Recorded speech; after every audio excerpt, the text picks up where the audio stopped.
Hey guys, welcome back to the channel. It's your girl Chief Vera here as always and as usual. Today we are going to the market, to the food market right here in Enugu State, Nigeria, to buy food stuff for Japa purposes. Yes, if you don't know what Japa means, my baby said hi guys. Come and say hi guys. Hi guys. Hi guys. Hi guys.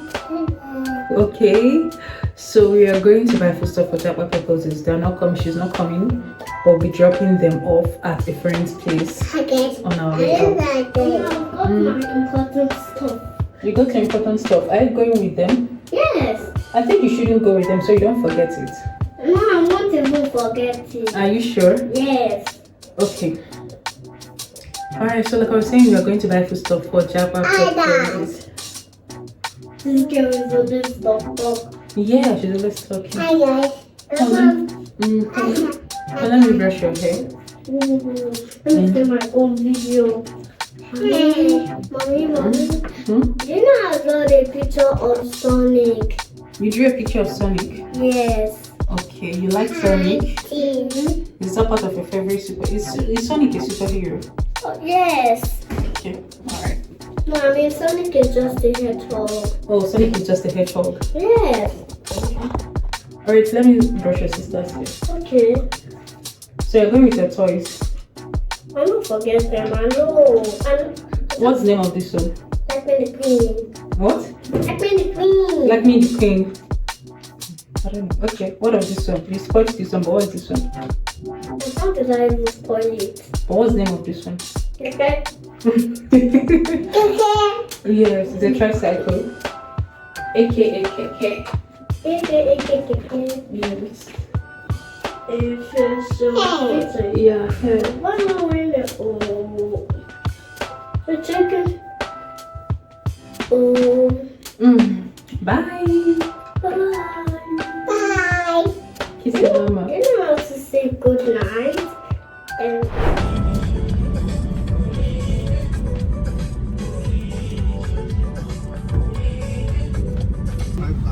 you can get it with 10,000. All I'm going to buy 1,000. Are you ready? This August comes with a new beginning. Flamingo Restaurant. Unite you with places or 0700 1032 255.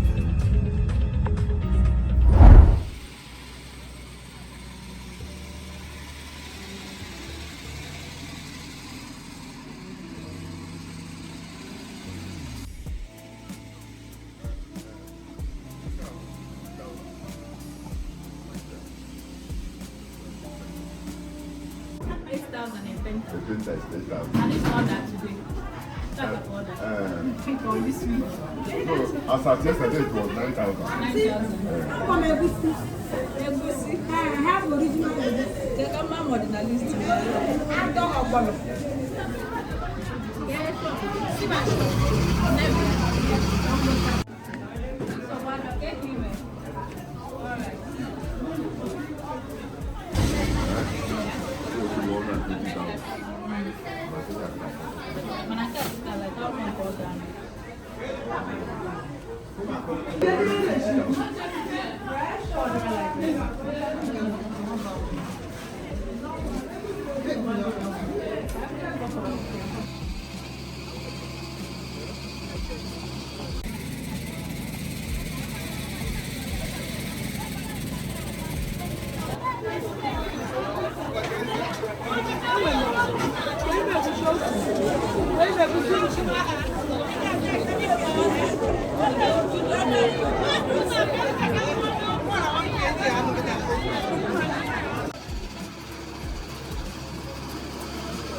Okay, tere gusi na bolo. I'm Oluchukwu Michael. Tere gusi ose. Iri shop iri na iri market. Okay. Get the government address up. Ma the chief okay. Go take it to the shop. Imenu market. Eba ime Odeba. Okay, Ime Odebo. Eba blue market. New warehouse. Okay, new warehouse.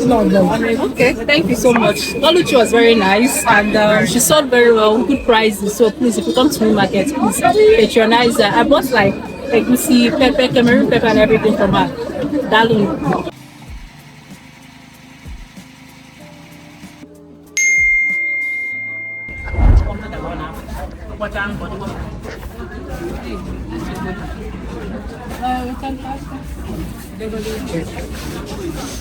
Hurry, my bill.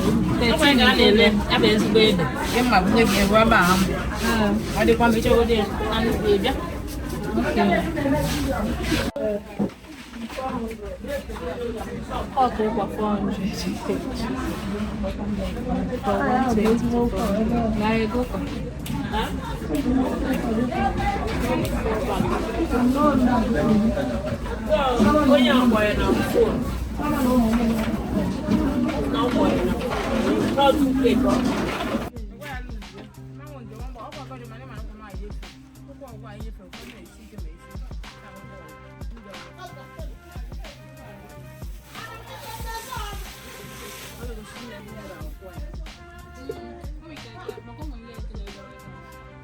Today, then here now, travel na Oziza, and go in my own union.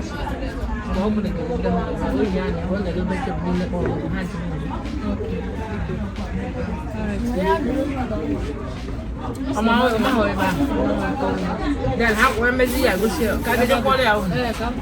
When you have 1,000. I'm not teaching. You ain't got 1,000, but you're calling.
No, cut on your bacon.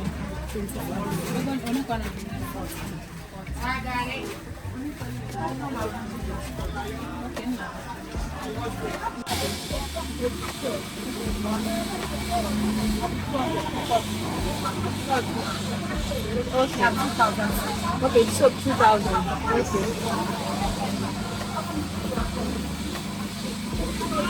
But I think I'll try to do. I'll try to do. Oh, yeah, not today. I do.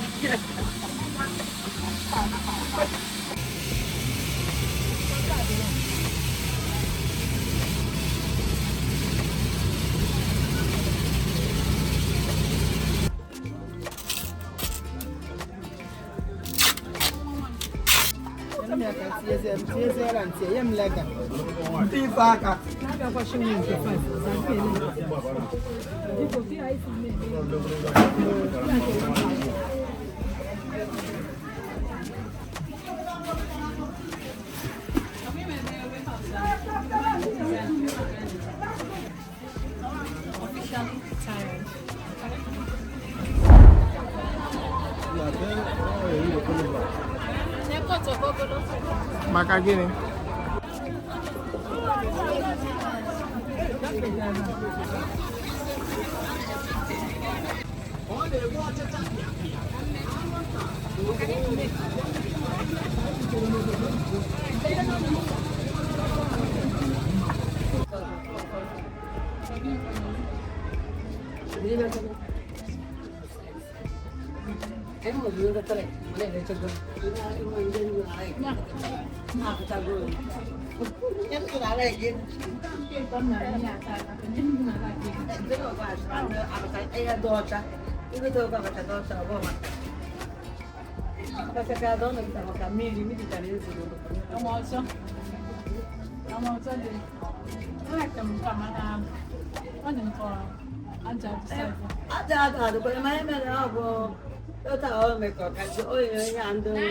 Driver handle take go.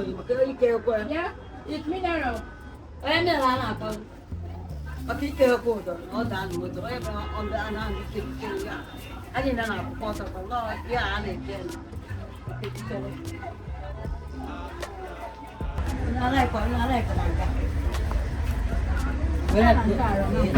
Yeah, I won't open it. I have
Bawal tayo makikigam na masige.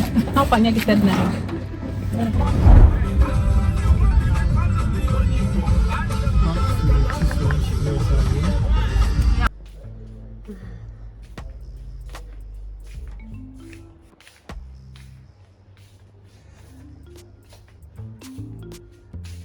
These are some of the items we got from the market yesterday. This one and this one. You're with me, so I feel this is enough, or this should be enough for 2 young people leaving the country. It's not me that is leaving. So, and while I was in the market, they're already saying, oh, do we really need these? Can we, young people and their attitude when it comes to carrying food stuff and all that. So they cook, or they're also worried about their luggage and all that. And I'm like, okay, no problem. So what I would just want to do now is to sort through it, divide everything into 2. Although while I was buying and grinding most of the things there, I was very particular about the sharing formula. I got some things for myself as well, but this is basically it. You guys saw when I got most of the things here. So these ones are just noodles, but the noodles is for me, the pasta is for me, most things in this. Okay, spices are all on that carton. Would take those out. This is the ziploc for tying this stuff. So yeah, they will come here later today to take it, and they're young adults, don't mind me, just that I like to refer to them as kids. Like, they're my younger siblings, so they're still kids, babies to me, no matter what. Alright guys, I'll see you there when I'm sorting through or in my next video. Thank you so much if you watched to this point, and bye.